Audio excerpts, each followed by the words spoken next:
যে গৌৰৱ গগৈয়ে পাকিস্তানত ISI নিমন্ত্ৰণত গৈছিল। এতিয়ালৈকে মই ইমানটোলৈকে যোৱা নাছিলোঁ। আজি মই প্ৰথমবাৰ কৈছোঁ যে তেওঁ পাকিস্তানত ISI আমন্ত্ৰণত গৈছিলে। তাৰ ডকুমেণ্টছ আমাৰ লগত আছে। ফুৰিব যোৱা নহয়, আজি মই এক ষ্টেপ ওপৰত গৈছোঁ। আৰু তাত তেওঁ ডেফিনেটলি ট্ৰেইনিং ল'ব গৈছিল।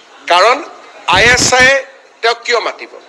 পাকিস্তানৰ গৃহ বিভাগৰ চিঠি পোৱাৰ পিছতহে গৌৰৱ গগৈ তাত গৈছিলে। আৰু গৃহ বিভাগত মানে কি? পৰৰাষ্ট্ৰ বিভাগে মাতা, ইউনিভাৰ্চিটিয়ে মাতা বেলেগ কথা। তেওঁ প্ৰত্যক্ষভাৱে পাকিস্তান চৰকাৰৰ আমন্ত্ৰণত তাতে গৈছিল। আৰু চৰকাৰৰো বৈদেশিক পৰিক্ৰমা বা সাংস্কৃতিক বিভাগ নহয়, ডাইৰেক্টলি পাকিস্তান চৰকাৰৰ গৃহ বিভাগৰ আমন্ত্ৰণত গৈছিলে। গতিকে কিমান danger. He was closely with the Pakistan establishment. আকৌ এবাৰ কৈছে, এনেই পাকিস্তানত যোৱা চুপতি মাৰা যোৱা নহয়।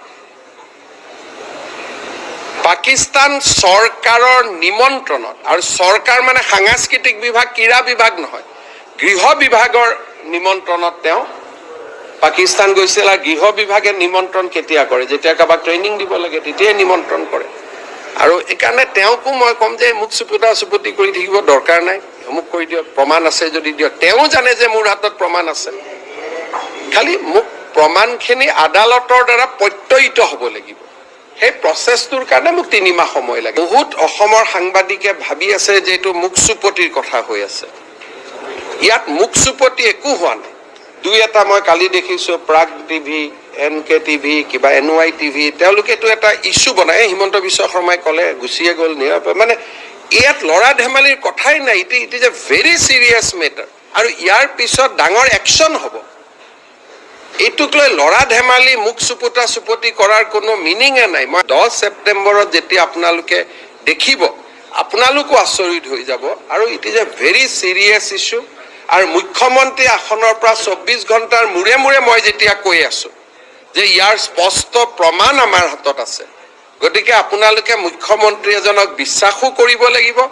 আৰু আপোনালোকৰ যি মৰম প্ৰীতি আছে, আপোনালোকে ত্যাগ কৰিবৰ কাৰণেও সাজু হৈ থাকক। It is a very very serious thing. আজি মই আকৌ এবাৰ কৈছোঁ, মোক কালি আৰু একো নুসুধিব, পৰহি নুসুধিব, চতুৰ্থা দিনা নুসুধিব।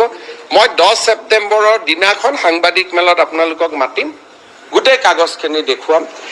ইলেকশ্যনৰ বাহিৰত, নহ'লে মই ইলেকশ্যনৰ সন্মুখতো দিব পাৰিলোহেঁতেন। এপ্ৰিলত ইলেকশ্যন অসমত, গতিকে মই ক'ব পাৰিলোহেঁতেন যে মই জানুৱাৰীত দি দিম, যাতে ই ৰাজনৈতিকভাৱে আমাক সহায় কৰিব পাৰে। মইতো ছেপ্টেম্বৰতে দিম বুলি কৈছোঁ, যাতে ইলেকশ্যনলৈকে তাৰ পিছতো 6 মাহ থাকে। আৰু মই আজি ডিৰেক্টলি কৈছোঁ, কাম কৰিছে তাৰ প্ৰমাণ আমাৰ লগত আছে। আৰু ইয়াৰ পৰা বাচাৰ কোনো উপায় নাই।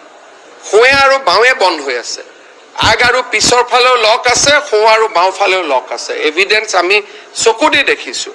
খালি কাগজখিনি আনিবৰ কাৰণে মোক ছেপ্টেম্বৰ লাগে, আমি নটিচ দিব লাগে, আনিব লাগে। এটা এম্বেচিয়ে কাগজ দিব, ইট টেক্স টাইম। 10 ছেপ্টেম্বৰে ফাইনেল। আৰু আজিৰ কথাখিনিৰ পিছত মোক আৰু কালি আপোনালোকে সুধি নাথাকিব। আমাৰ গাত বোকা ছটিয়াই লাভ নাই। বিজেপিৰ কোনো নেতা পাকিস্তানৰ গৃহ বিভাগৰ নিমন্ত্ৰণত যদি পাকিস্তানত গৈছে, আজিয়ে তাক ধৰা হ'ব। আমাক নাম দিলে আমি তৎকালীনভাৱে ব্যৱস্থা ল'ম। যদি কোনোবাই ৰাষ্ট্ৰৰ কামত গৈছে,